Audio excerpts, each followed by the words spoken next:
Well, good evening and thank you for joining us for KREM 2 News 10 at 10, where we give you more news in less time. Let's get started.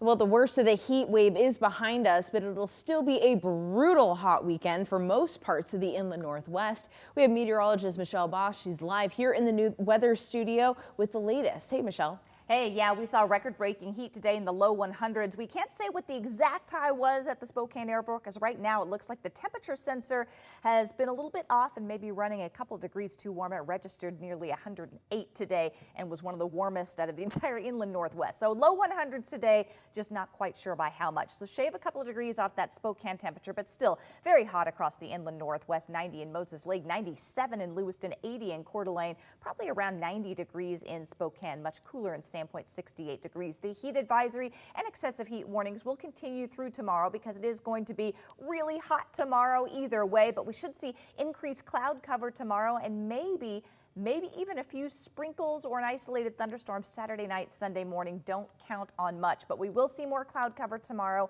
through Sunday morning, but temperatures expected to be near 100 degrees tomorrow and just a hair cooler on Sunday with a high of around 90. All right, thank you, Michelle. New within the last few hours, Governor Inslee issued an emergency proclamation in response to wildfires burning across Washington. In an email from the governor's office, Inslee made the move due to abnormally dry weather conditions and exceptionally high temperatures.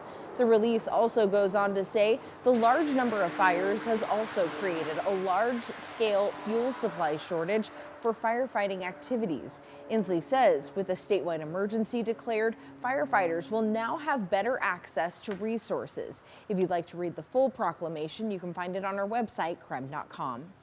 Now, we're still tracking the Gwen fire burning southeast of Moscow, Idaho. So far, the fire destroyed 143 structures across the area. As of tonight, it is over 85% contained.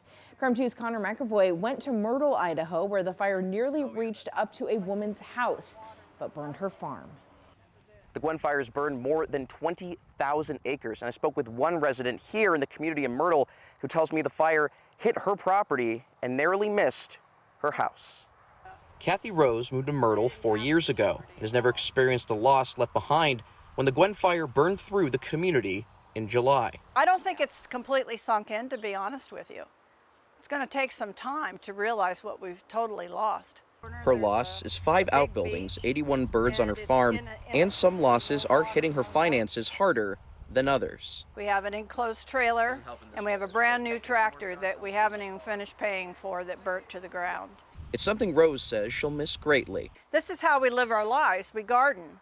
You know, it's how we have chosen to spend our retirement. But despite what she's lost, she's grateful fire crews arrived when they did and managed to stop the fire from getting further just a few feet away from her house. Your pictures and your scrapbooks and all that.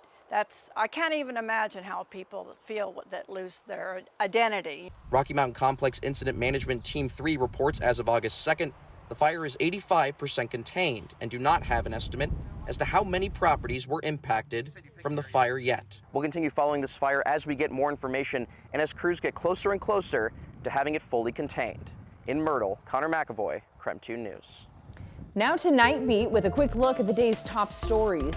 The Swawilla fire continues to burn in north central Washington tonight. Level 3 go now evacuations remain in place for the town of Keller. The fire has nearly burned 49,000 acres and is just about 65% contained. DNR says right now the Keller ferry is only open to people who live in the area or need to evacuate.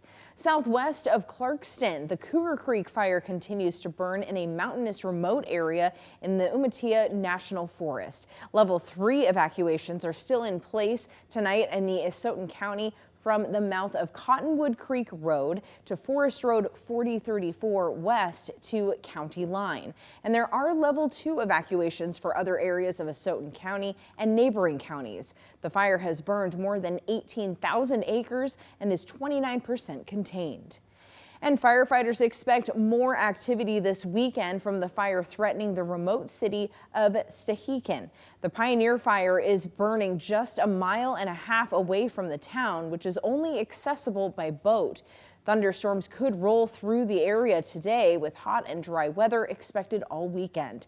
That fire has been burning for 2 months. It is more than 34,000 acres and only 12% contained. Officials believe humans started the fire. And that was your Night Beat. To learn more about any of these stories, just head over to our website, KREM.com. The Pullman man accused of kidnapping his daughter and taking her to Mexico is in Spokane County Jail tonight. This morning, Aaron Ung faced a federal judge for the first time. Ung was arraigned this morning on an international parental kidnapping charge. A federal criminal complaint was filed Monday. It accuses Ung of kidnapping his 2-year-old daughter back in June. The FBI and Border Patrol found photos and video of Ung crossing the border on June 1st. That was 2 days after he was supposed to return his daughter to her mother. U.S. Attorney Vanessa Waldrop says she is pursuing federal charges because Ung crossed international borders and due to the risk to his daughter. I think these types of cases are really where the federal government can bring its resources most effectively to ensure that kids are being cared for by parents who love them. Right now, no one else, including Ung's fiance, who was located in Mexico with him, has been charged. A reminder, construction on the Highbridge Park dog park is set to begin Monday. This comes after months of meetings and community feedback. The nearly 10-acre site just west of downtown Spokane will close on August 5th. Again, that's Monday.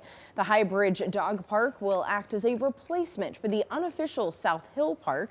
Construction on the new park is expected to wrap up in early October.